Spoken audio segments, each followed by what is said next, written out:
everyone, welcome back to my channel. I'm Huck. Today we're doing a video that truly has been years in the making, which is recommendations for if you like The Raven Cycle by Maggie Stiefvater, then you might also like these other books.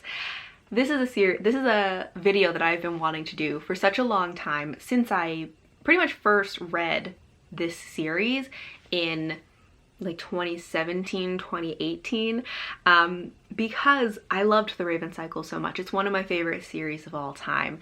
And when I first read it, I pretty much immediately wanted to find more books that were like it or had similar elements. And when I went to look for recommendations at the time, I pretty much couldn't find anything. I couldn't find any recommendations that I felt were similar to the book, the series, in any like meaningful way that gave me a similar like feeling of that as that series, or had really similar elements. Of course, since then, I think more people have put out like read-alike recommendations, and also lots of other books have come out that use The Raven Cycle as a comp title and things, so it's easier to find recommendations for it, certainly. But I still really wanted to make my own list of recommendations, as I have collected books over the years that I think have similar elements or would appeal to a similar audience. I also really wanted to do this now because the third and final book of the Dreamer trilogy is coming out in October. So the Dreamer trilogy is the spin-off series from The Raven Cycle, and the last book is coming out this month, and from what I know, Maggie Stiefvater has no intention of like continuing to write in this world or about these characters.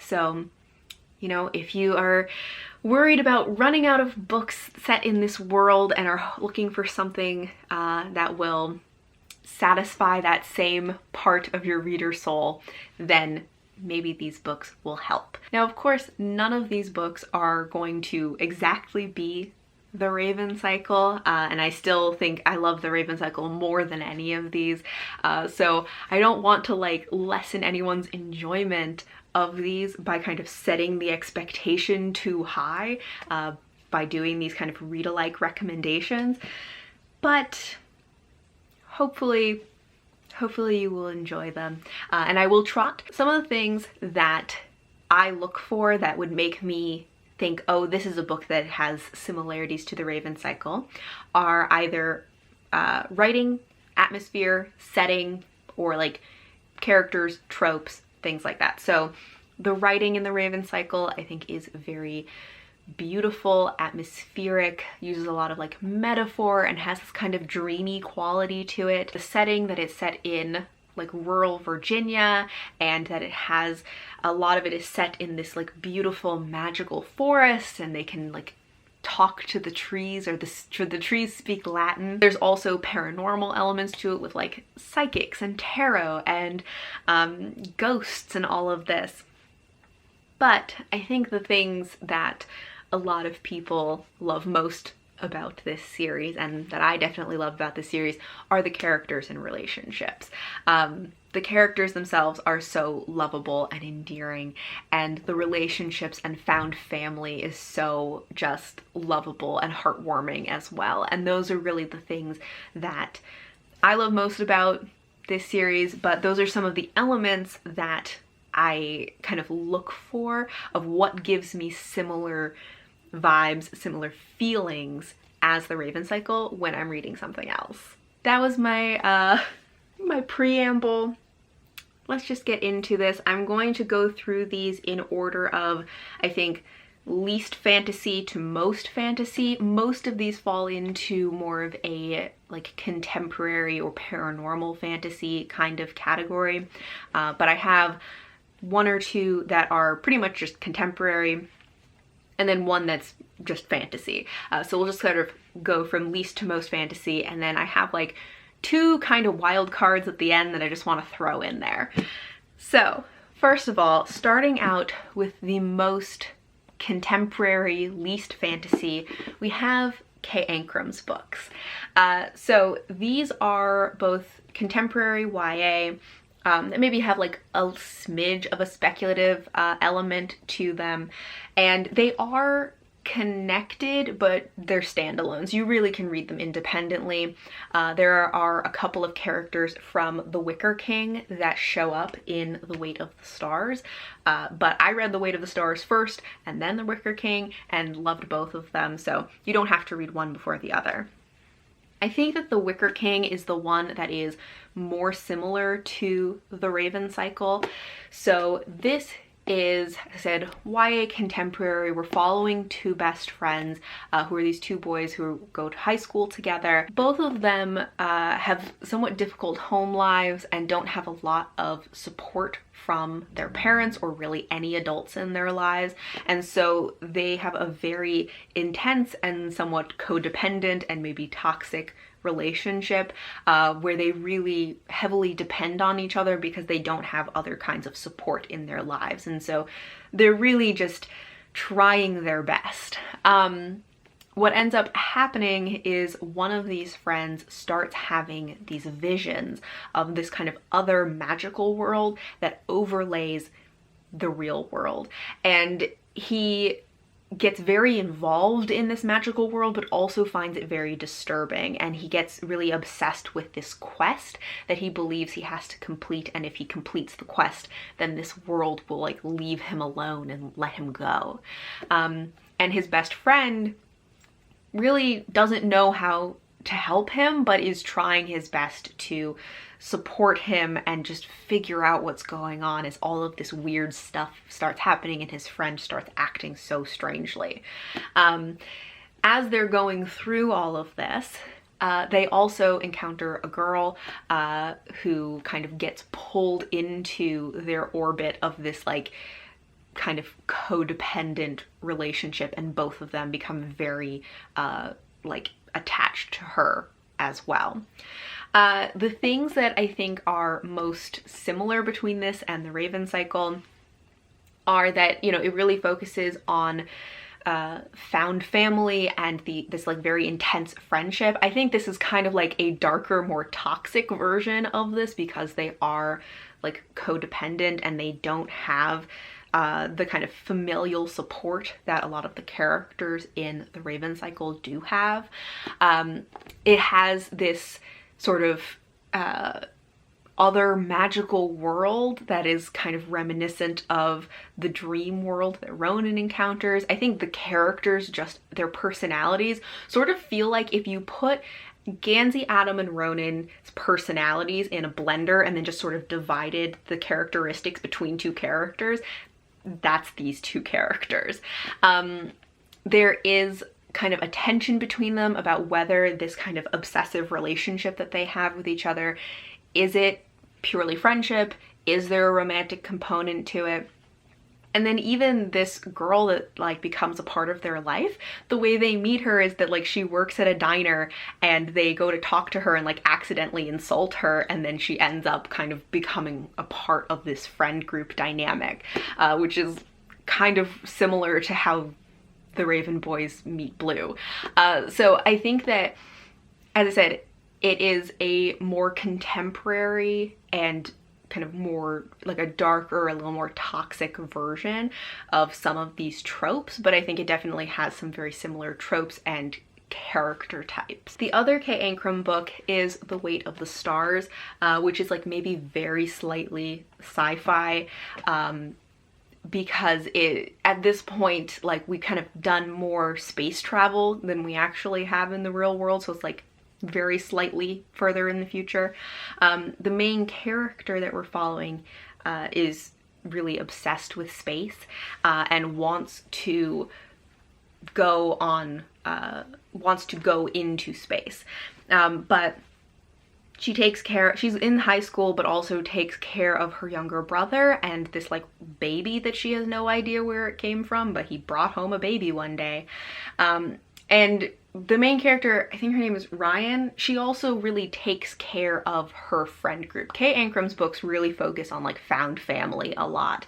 And she sort of, at her school, takes under her wing kind of all of the outcasts that there's no reason that they really get along other than that they have nowhere else to go, and so they've created this little found family.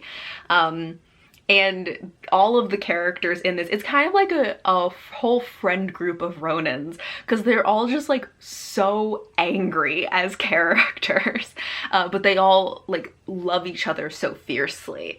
Anyways, I think that that is the element of this that I see most similar, is that like found family and these very like angry but loyal characters in it. What I always love a lot about Kay Ancrum's books, other than like the found family elements to it, I also just find her writing so compelling. There's something about her writing that I just get so obsessed and like read each of these books. I think I read each of these in a day, maybe like a day and a half, because her writing just propels me forward as I read these. So they're just like very engaging to read.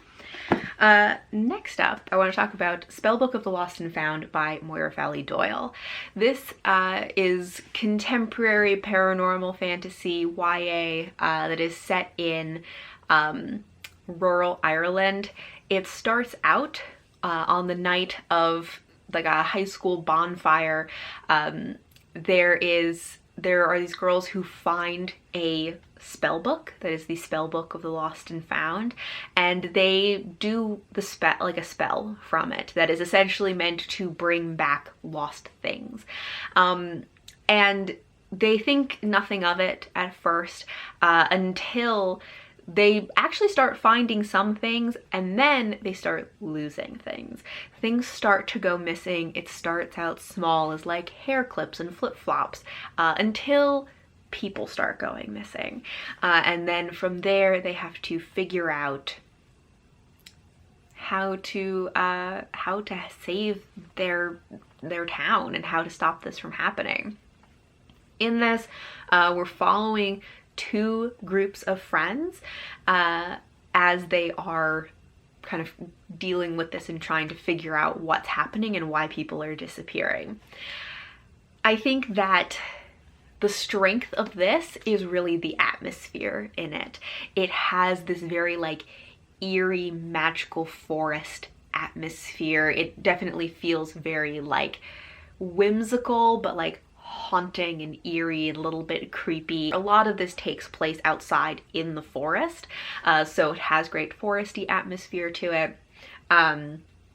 It takes place in the spring, but it feels very much like a fall kind of book and that type of atmosphere.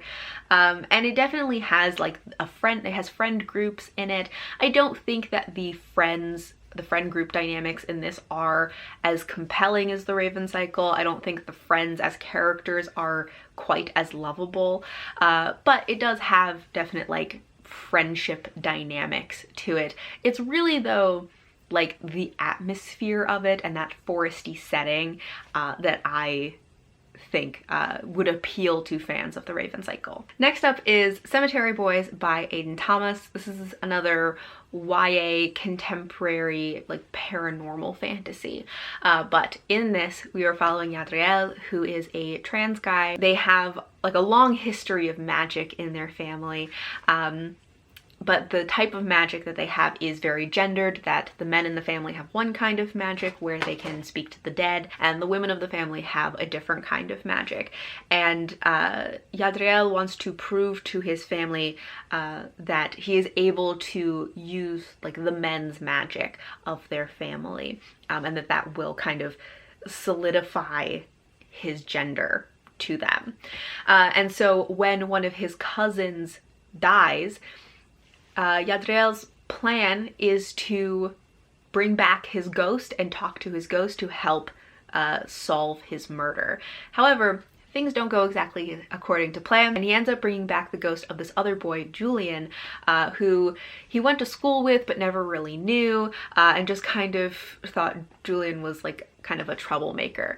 But he brings back Julian's ghost, and they kind of make a deal that Julian will help Yadriel find out what happened to his cousin, and Yadriel will help Julian figure out what happened to him, because he did not know that he was dead, but apparently he is, because he's a ghost now. And so the two of them set off on this like adventure of trying to unearth what happened.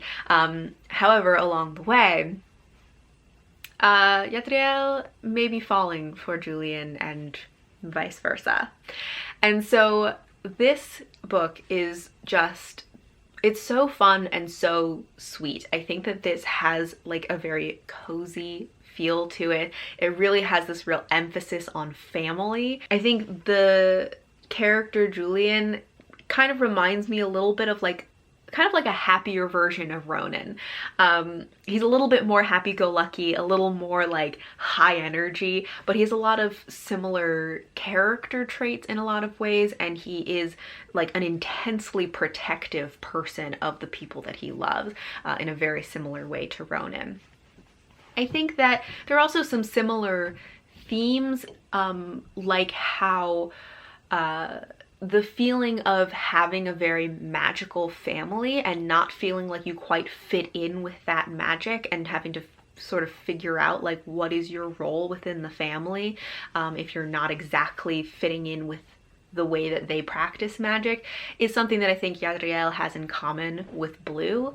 Yeah, and I think this just has a lot of similar elements of like ghosts and that paranormal element, and as I said, that sort of cozy family feel to it. This is just such a like it just like gave me a warm fuzzy feeling. I loved this book so much. Next up is Summer Suns by Lee Mandello. This is maybe more new adult because the characters are, I think actually maybe they're even in grad school at this point, so they're a little bit older, more in their 20s, but it is also like paranormal contemporary fantasy. This is set in the South. It has a sort of Southern Gothic feel to it a little bit. In it, we are following Andrew, who has recently come to Vanderbilt because his best friend Eddie has died, and Eddie was, I think, going to grad school at Vanderbilt and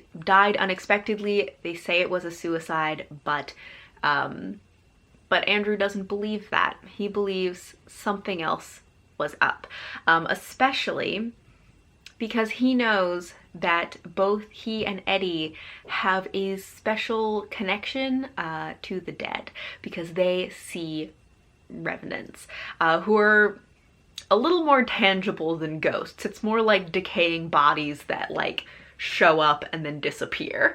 And so he is really determined to figure out what happened to Eddie and if somebody murdered him or if it was somehow related to this weird connection to the dead that they have, or just if it had to do with something that was going on in grad school, like what is going on. So Andrew kind of integrates himself into the lives of the people that Eddie knew. So his friends, roommates, professors, people he knew at school, things like that, in order to figure out what happened. This has a lot of similar elements, I think, specifically to the Dream Thieves, because there's a lot of like cars and drugs and the paranormal and all of that, so it feels a lot like the book that, you know, focuses on Ronan. I think a lot of the characters in this book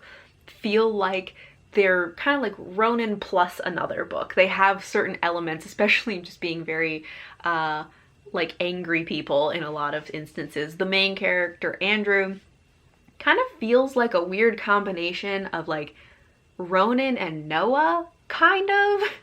And Eddie, the friend that died, as we learn more about him, kind of feels like a combination of like Ronan and Gandhi. Like he has a lot of Ronan elements, but like the magnetism of Gandhi. So it's just like these kind of interesting character combinations. This is another one that is sort of like a darker take on some of the character tropes. Another one where these two characters have this very intense, maybe somewhat toxic or unhealthy relationship. There is also a lot of they are very obsessed with each other and probably codependent. And as we're reading, trying to figure out like, was that obsession romantic at all? And it has definitely some like internalized homophobia and things like that within the story. And as the main character Andrew is learning more about his friend Eddie, he also really starts learning more about himself. So I think it has a lot of similar elements to it, of this sort of like Southern Gothic paranormal feel, but it's also like set in the South in summer, so it's like I think this is a good transition book between summer and fall as well, because it has some of those like fall vibes, but also it's like in the heat of summer. As I said, it has like cars, drugs, fights, all kinds of stuff going on. It has some similar character tropes to it, and it just has a lot of similar elements, but a little bit darker and a little bit aged up, I think. All right, and then the last book that I have is the most fantasy one, which is Strange Grace by Tessa Gratton. This takes place in a small village on the outside of a dark, mysterious forest, and we find out that the people of this village years ago made a deal with the devil that lives in the forest. And essentially it is that every certain number of years, I think maybe it's every 7 years, they will send their best boy into the forest for the devil. And in exchange, the devil protects their village. Their crops are always thriving. Nobody really gets sick. It just protects them from everything. However, something went wrong with this deal some years ago, and now the slaughter moon has risen early. The slaughter moon is the thing that kind of indicates to them it is time to make their sacrifice. And it has not been 7 years. The slaughter moon has appeared early and they're not prepared and they don't know why. And so they're kind of scrambling to figure out what has gone wrong with this deal and who are they going to send. There is one character who is kind of the obvious choice, because he's kind of the golden boy of the community. Who is one of the main characters that we're following. But there is still some question of who will be sacrificed. So we're following 3 main characters. One of them, as I said, is sort of the golden boy of the community. One of them is this other boy who has kind of been, feels always on the outskirts of the community. And then the third character that we're following is the daughter of the local witch, the witch is the one who kind of maintains this deal and this relationship with the devil in the forest, and we're following her daughter as well. And these 3 characters are all like best friends, and again, kind of a question of like, is it just friendship? Is it a romantic relationship? There actually is a polyamorous relationship in this, but I will say it doesn't really come into play until like the very, very end. So sometimes people go into this expecting it to be a more central part of the story and are disappointed that the polyamorous part of the relationship doesn't really happen until the very end of the book. But yeah, so we're following all 3 of them as they're trying to like navigate all of this and figure out what is going on. This book, I think, is another one that I'll kind of describe as like kind of a darker take on some of the similar elements of the Raven Cycle, because the Raven Cycle kind of feels like a dream almost, and this I would say feels more like a dark fever dream. It's very atmospheric, very little plot to it.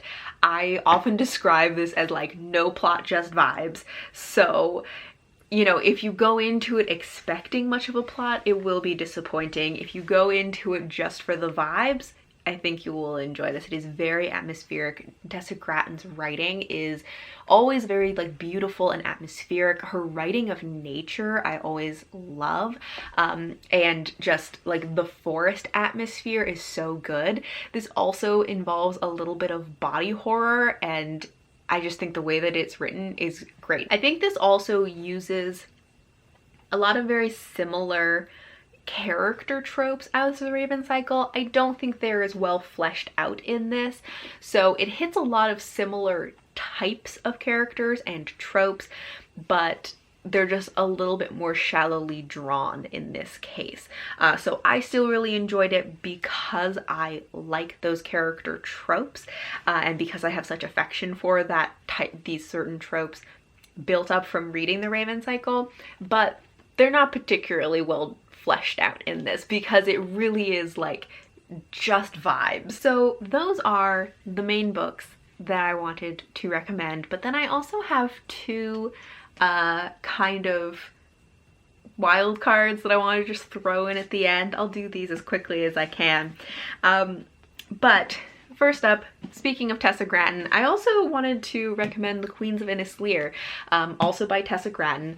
This has less of a direct connection to the Raven cycle, but I feel like similar audiences would enjoy this. So this is a standalone. It is part of a companion series, but the story is a standalone. It is a adult fantasy retelling of Shakespeare's King Lear, but it is told from the perspectives of the three daughters. So in it, there is this aging king who has to choose which daughter will succeed him to the throne. The oldest two daughters hate their father because they think that he killed their mother, but they are both very ambitious and want to take over the country. The youngest daughter does not believe that he killed their mother, and she loves her father very much, but is very unambitious. She wants to just be a priestess and read star prophecies and take care of her father. But that is not in the cards or in the stars for her. And she gets drawn into the political tensions as they are trying to figure out like who is going to succeed. Is somebody going to have to do a political marriage? All of these things. So Tessa Gratton's writing, as I said, is so beautiful, and I think that this is like her most beautiful writing. It is almost poetic in the way that it is written. It is so atmospheric and so beautiful. The island itself that is INNIS LEAR is covered in forest, and it is a sentient island. People can communicate to the island through the root waters, which are like these underground rivers that they have wells to, and they communicate through blood magic. But people also can speak to the trees. They can talk to the trees and commune with the island. And then they also have star prophecies where they read prophecies in the stars. I think the way the characters are written in this are like, I loved them so much, but they have almost like an archetypal feel to them, which I feel like the Raven cycle has a little bit also. And I don't know, like there are certain things I can point to of like the beautiful atmospheric writing, the, you know, forest and nature magic and atmosphere, all of that. But there's also just a feeling that I feel like I love the characters in this book somehow in a similar way to the way that I love the characters in the Raven cycle. So this is less of a direct connection, but I just feel like a lot of people who love the Raven cycle would also love the Queens of INNIS LEAR. And then the last one that I wanted to throw out there is another favorite of mine, which is The Lost Queen by Signe Pike. I feel like this is even less related, other than the fact that it also has beautiful atmospheric writing and lots of nature atmosphere. But okay, I'll explain what this is a little bit. This is historical fiction that is set in early medieval Scotland, and it is about the woman who is the sister of the man that they believe inspired the story of Merlin. So she is this woman who is a queen. We know she existed, but don't know a lot about her. And so Signe Pike is really expanding on who she might have been and what her life might have been like. She really wants to be a healer and be very involved in the nature-based druidic religion. But because she is the daughter of a minor king, she has to be married into a political marriage. And we're following her as she is navigating that and trying to figure out how best to protect her people, because this is set at a time when Christianity is coming into Scotland and trying to push out the old nature-based druidic spirituality, and she's trying to protect her people and their way of life and their beliefs. So, as I said, this also has beautiful atmospheric writing. A lot of it takes place out in the forest and has that forest atmosphere to it.